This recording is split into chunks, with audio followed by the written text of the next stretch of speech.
eto na, nakabalik na tayo sa YouTube dahil napaka-busy po natin dahil naghahanap po tayo ng mga suppliers ng ating feeds. So ngayon, stable na yung mga suppliers natin at ngayon, pwede kayo maka-avail ng 22 pesos at saka 24 pesos per kilo namin ng mga feeds, no? Which is available lang po dito sa dalawang branch namin, dito lang din sa Pulomolok. Yan, Barangay Poblacion lang po yan.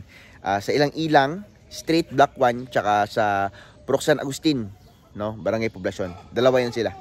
Yan, no? At ngayon, gusto ko lang i-share sa inyo na nagkakaubusan yung mga sisiyo namin. Sobrang lakas ng bintahan nitong ating mga manok ngayon, no? Dahil nga maraming gusto mag-alaga ng manok, gusto nila alaga lang pag konsumo, and kapag dumami na, yun na yung time na mag-negosyo sila. So same din sa atin, no? Dati parang hobby lang natin to, dumami, yun, maraming bumibili, ginawa natin negosyo. Kasi nga napakaganda pong alagaan ng manok, at tayo mga Pinoy mahilig pong kumain at mag-alaga ng manok. Yan, isa sa pinakapalaging nauubos itong Rhode Island Red, Black Stolorp, Shamu Native at saka hybrids natin, no? So, yung pures lang natin dito, yung puro ay itong ating Black Stolorp. Yan, yung poste nga, ano ko pa yan mamaya. Sobrang na-busy din kasi sa feeds natin. And nagbakasyon din kami. So, yun yung Rhode Island Red natin, which is napaka-saleable. No, Black Stolorp, marami din naghahanap. Ito, magpaparami ako nito dahil nga medyo kumukonti na lang din po yung mga breeders natin. No, kasi nga nag-release tayo last time ng maraming mga breeders. Yan. So sa sisiyo, wala akong sisiyo ngayon. No, ubos-ubos talaga lahat. Yan. So dito din last time nakabenta ko dito sa ating mga Shamu Giant. Sa Shamu Giant natin this month, no, nakabenta tayo ng yung isa 30,000 pesos sa mga sisiyo, and dun sa kabila naman isang buyer natin 25,000 pesos, no? Malaking tulong to dahil konti lang yung kahit konti lang yung napapalabas natin sa ganitong klaseng manok, no? Kasi broody sila. Yan, siguro nakakapaglabas ako ng 5 hanggang 10 every 5 to 7 days. Yan. Tapos sa mga breeders natin, yan, no? May mga bumibili din. Kasi nga naglalakihan to sila. Yan. May mga yung mga buyers ito, no, ay yung mga nag-collecta ng mga magagandang manok, no, magagandang klase at saka matatangkad, malalaki. Yan, no. So ganyan po kalaki itong mga manok natin. Yan. So meron ako dito na sisiyo na sobrang lumaki. Ito yung mga babae natin, no. So maya-maya mangingitlog na yan sila.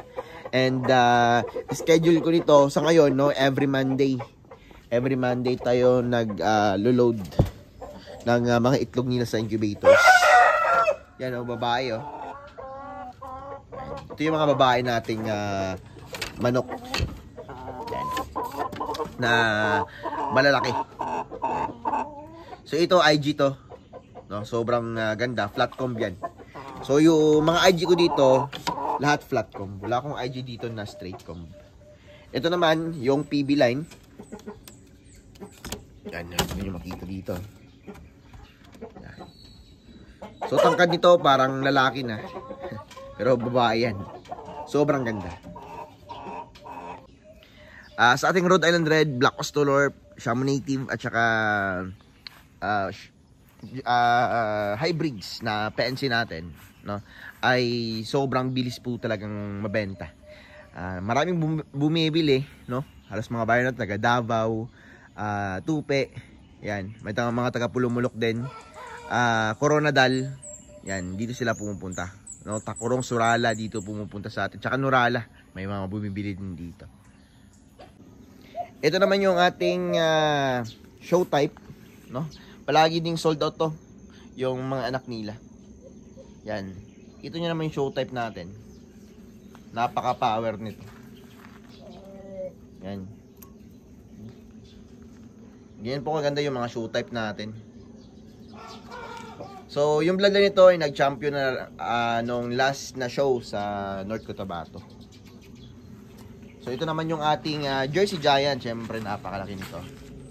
Ito sa mamahalin natin na talagang sobrang bilis po na maubos agad. Kapag nagkasisiw yan, ipopost ko.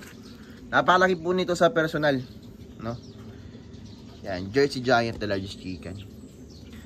So yung mga dalag pala natin nasa labas na. Meron yung akong dalag dito nakita kanina na naglimlim. Naglimlim na siya, no? So ito, medyo marami yung itlog niya, hindi niya kaya. Yung gagawin natin dito ay maglalagay tayo ng pugad na maganda yung pasok sa kanya.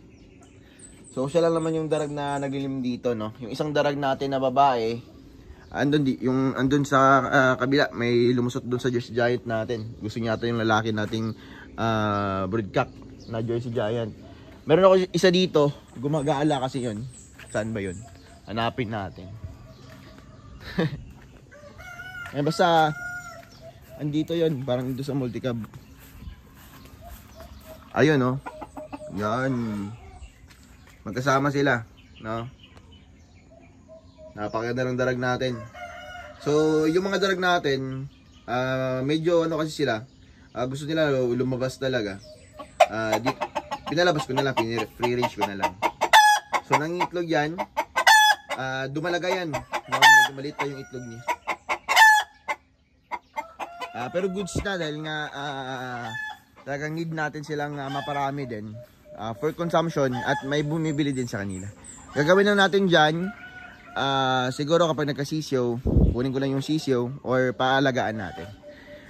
Ito naman yung mga napalabas ko na mga sisyo natin na sobrang lalaki. Tatangkad dito, sobra. No? So ito yung si Thanos, ito naman si Lastic. So itong si Lastic, di ko pa ito napakita sa inyo, no? Tinatago-tago ko kasi ito. Sobrang tangkad ng manok na to. Yan, so 3 months old. Ito naman si Thanos ay 2 months old, no? Ganyan po kalalaki itong mga klaseng manok na to. So sobrang nag-i-enjoy din tayo sa pag-aalaga. Dito naman tayo sa ating mga brooding pen, no? So walang laman to, ubos lahat. Yan. Yung dito lang ay yung natago-tago natin. Which is ito po yung ating mga Shamu Giants. Yan. So meron akong 3 Shamu Giants dito at 2 Indio Gigante. So yung pinagkaiba lang nila is pormahan. Tsaka yung Indio Gigante natin flat comb, no? Kasi nga flat comb lahat ng breeders natin dito sa ating Indio Gigante. So ito yung mga sample, no? So ito not for sale, for keep ko to. Dahil gusto ko muna silang paramihin ulit. Dahil nga napaka-sellable po. Ito, Indio Gigante to. Yan, not sure pa kung lalaki or babae. Basta sobrang tangkad. Ito po ay 10 days old. Yan, 10 days old. 10 days old pa lang pero grabe na, no? Mamaw na po yung kanilang tangkad. Yan. Ito naman yung ating mga King Arthur na bloodline. Yan. So last time kasi may bumili sa atin dito, yung mga sisiw natin kahit day old, kinuha niya lahat. So yun yung nakabayad ng 30,000 pesos na lahat-lahat, no? Kasi ka nagbigay pati ng discount. Si King Lebron na King Arthur natin na malaki na, kinuha nila. Nabigyan ako ng malaking discount din doon para sa kanila. Dahil nga malaki din po yung kanilang package na nakuha. Yan, kumuha din po sila ng Rhode Island Red na production. Yan, solid naman, no? So kahit medyo masakit na nakabenta tayo na yun nga, no, na-out natin yung mga magaganda, okay lang, at least nakapag-share din tayo. Yan. At syempre nagkapera din, no? Which is yun po yung nakakatulong din sa atin para mapakain lahat ng mga manok natin for maintenance dito. Kasi nga this summer grabe yung maintenance namin, no? Di lang sobrang grabe. Gusto ko lang sabihin sa inyo na kapag summer kasi wala akong masyadong ginagawa, doon ako nagbibigay ng maintenance sa ating mga ng todo, sa ating mga breeders, no? Yung maintenance na binibigay ko, syempre yung bastonero, pampurga, which is ginagawa natin yan every 2 months, no? Pero di kasi ako busy, kaya taga isang buwan, no, ngayong bakasyon nagbibigay tayo ng pang-deworm sa kanila. So wala namang masama doon, dahil nga napaka-importante po ng deworm sa ating mga alagang manok. Para yung sustansya na galing sa kanilang feeds ay mapunta talaga sa mga manok natin, no? Hindi po sa mga parasitiko na nasa loob ng katawan ng manok natin. So kapag naalis yung parasitiko dahil sa ating pagdi-deworm, syempre napakaganda ng mga manok natin, napakaganda ng resulta na binibigay natin sa ating mga alagang manok. At syempre nagbibigay tayo ng Coryza Vac, no? Sa mga nakakaalam dyan, yung Coryza Vac na yan po yung binibigay natin para hindi po magka-Coryza yung manok natin, no? Kung magka-Coryza man, konting antibiotic lang, magiging okay na siya. So ganun yung purpose nun. Dito sa lugar namin medyo malamig dito, no? Palaging umuulan. Almost every hapon umuulan po dito. Yan. At saka syempre para iwas aratay, ginagamit namin dito yung aming Plasota Plus ID. Ayan. Every 3 months po yan, mini-maintenance namin sa aming mga alagang manok. So bakasyon kasi ngayon, kaya yung opportunity na ito is ginagrab ko na. Maraming mga estudyante dito na tumatambay lang, so nirerentahan natin sila. Yan. Para magkapera din yung mga bata, no? At makapag-ipon para sa kanilang parating na pasukan. So yun lang po mga ka-native, no? Wala po akong masyadong mapakita sa inyo mga sisyo, pero kita nyo naman yung incubator natin, punong-puno po yan, no? At ngayong 9 po, yan, Pecha 9, may hatch kami, at 11 harvest yan, at sa 14, yan, start na yung releasing namin, dahil yung aming mga sisyo ay nasa mga 5 days na po yan mahigit. Yan, no? So yun po yung tag-release namin, dahil nga nabibigay din po kami ng BNB1 at saka gumboro sa aming mga alagang sisiyo, no? Pag ano pa lang yan, pag harvest mula sa brooder papuntang mula sa hatcher papuntang brooder. Yan. So sana may natutunan kayo mga ka-native, at yun lang, no? Abang-abang niyo po kayo sa ating daily uploads, no? Daily uploads na po tayo dito sa YouTube natin, dahil nga hindi na ako masyadong busy sa ating feeds. Yun mga ka-native, maraming salamat po. Bye-bye po.